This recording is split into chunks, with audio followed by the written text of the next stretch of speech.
One question stayed with me throughout this week's reading. Who is Jesus? That may sound like an easy question in a Sunday school classroom. We've grown up hearing about his birth in Bethlehem. We've celebrated Christmas. We've seen pictures of the manger. We've heard the stories of his miracles. But Matthew doesn't assume we already understand who Jesus is. Instead, he spends 19 chapters answering that question, one story at a time. He begins in a place most of us would never begin, a genealogy. At first glance, it feels like a list of difficult names. But it is much more than that. It is God's declaration that Jesus did not appear suddenly in history. He is the fulfillment of promises God had been making for centuries. Matthew traces his family through Abraham and David because he wants us to recognize that Jesus is the promised Messiah, the King Israel had been waiting for. Yet something else caught my attention this week. Matthew doesn't hide the brokenness in Jesus' family tree. There are people marked by failure, people marked by scandal, people marked by terrible mistakes. God could have presented a flawless family history. Instead, he reminds us that his plan has always included imperfect people. That should encourage every one of us, because if God could work through their failures, he can certainly work through ours. Then Matthew takes us from a family tree to a manger, from prophecy to humility.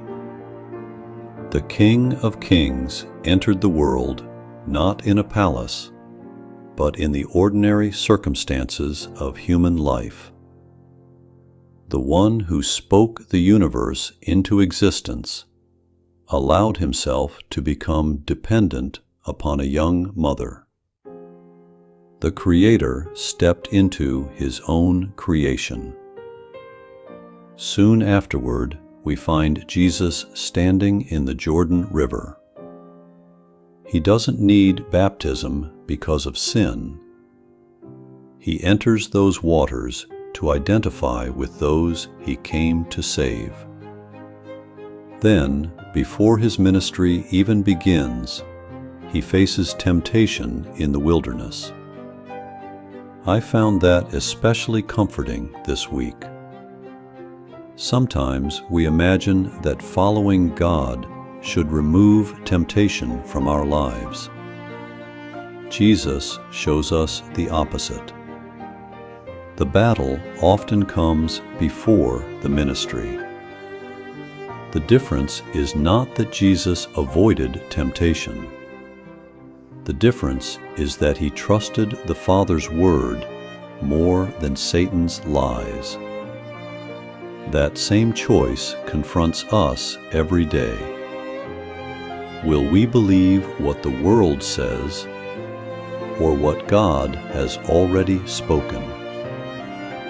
Then Jesus begins calling ordinary people, not kings, not scholars, not celebrities, fishermen, tax collectors, people who probably never imagined God would use them to change the world. That reminds me that Jesus has always been in the business of calling ordinary people into extraordinary lives of faith. As we continued reading, we climbed a mountainside and listened as Jesus preached what we now call the Sermon on the Mount. Instead of praising power, he blessed humility. Instead of celebrating revenge, he taught forgiveness. Instead of calling us to impress people, he called us to seek the Father's approval. His kingdom looks completely different from the kingdoms of this world. Then, Matthew repeatedly shows us something that deeply moved me. Jesus never seemed too busy for people. A man with leprosy approached him. Others stayed away. Jesus moved closer. A Roman centurion asked for help. Most Jews would have ignored him. Jesus responded. The disciples feared the storm. Jesus spoke, and creation obeyed. People brought the sick, the broken, the demon-possessed, the grieving, the overlooked.